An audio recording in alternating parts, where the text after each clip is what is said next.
Through the morning mist, the young Sultan and his legendary cannon rise to face the 1,000-year-old walls.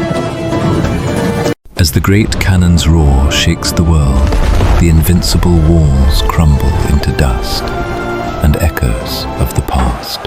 Defying the sea, the Sultan commands his fleet over the mountains, striking at the very heart of the enemy. A crimson tide of Janissaries floods the ramparts until the imperial banner finally gleams the sky. Kneeling before the Hagia Sophia, Mehmed the Conqueror declares the dawn of a new empire to the world.